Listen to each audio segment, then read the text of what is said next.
Hello, lovely people. Today is week 4 since we started the journey, and I must say I'm very, very happy to be doing this. Shout out to all of you that are following, to subscribing. God bless you all.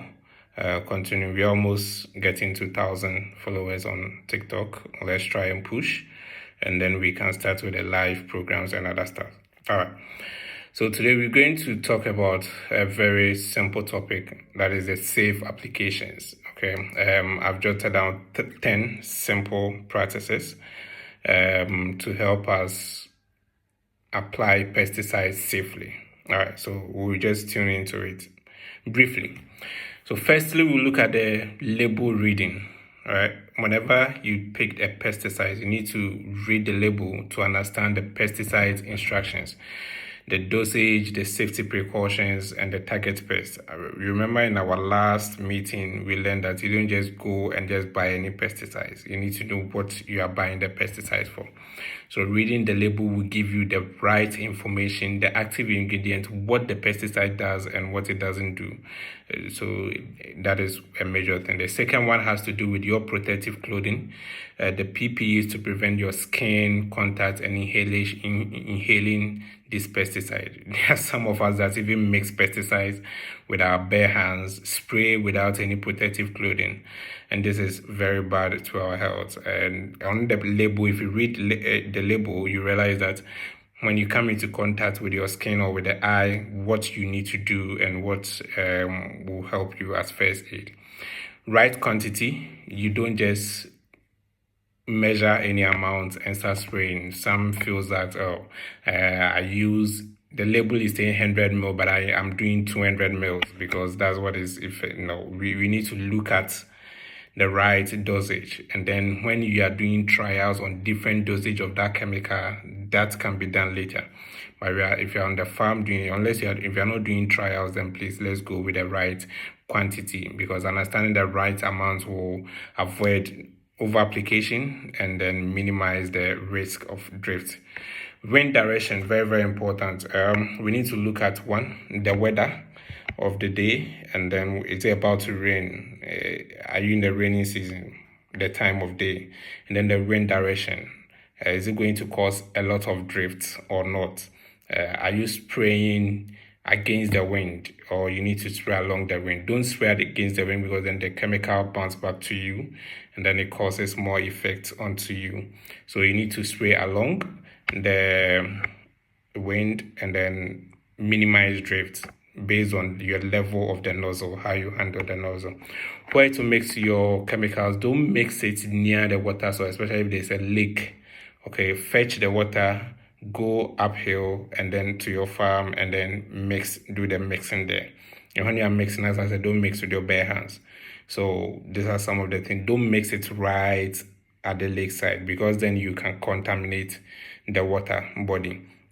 And also, when you finish, don't come and wash the knapsack at the lakeside.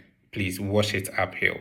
All right. Proper disposal of bottles, very, very important. Now you don't just throw the bottles away anyhow. Bury them or burn them if possible.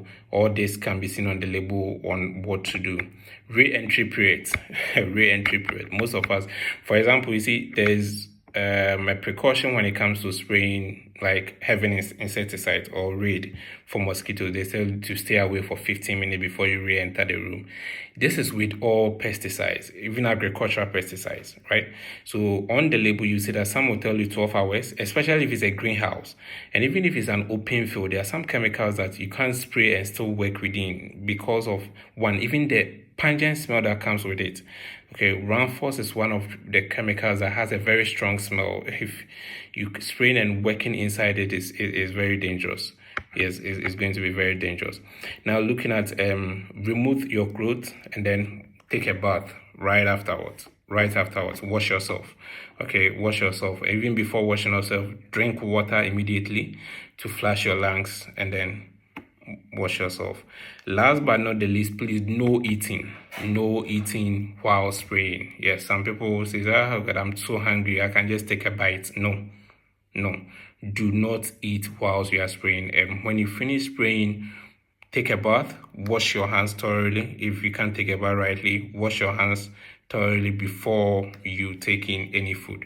Okay, so on your bottle, there are these safety precautions, and each of them indicates what it is. Some are for storage, some are for advice, and some are for warnings. So I've put together these few ones. Also, you can see these pictograms and hazard signs and what they mean to us, that we need to take very care of it, or we need to be cautious of these things. Now, on the bottle, you find it at the bottom on the bottle of your pesticides, at the bottom side of it, as the arrow is showing. It comes in different colors. Very soon we'll talk about the colors. You see some blue, you see red, yellow. We'll talk about them later, but not today. Just to let you know that all these things that we are talking, the precautionary signs are there, and when you read the full label, you find out about the other things that we've talked about. All right. Now, the main reason for us to be very cautious of safety has to do with the pesticide cycle. So when you see the pesticides, and when you apply a pesticide, you don't just apply, it's being vaporized, wind drifts into the atmosphere, and then we're looking at contaminating air pollution, we're looking at ground, we're looking at leaching into the soil, affecting your soil, runoff to lakes and other things, affecting the aquatic environment. So it's very important that you don't just go and apply a pesticide and do whatever that you want, because you think you just applied a pesticide, but then you are affecting a whole system, a whole ecosystem, a whole cycle. And at the end, you still be affected. You still be affected. If the water body is affected at one side, know that another person is drinking it from the other side. So it's a simple thing of do unto others what you want others to do unto you. If you don't want somebody to contaminate your water, but you don't contaminate other person's own. And it's something, when it comes to precaution with pesticides, let's take it as simple common sense.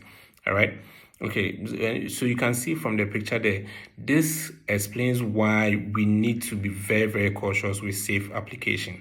Very, very important. We need to be cautious with safe application.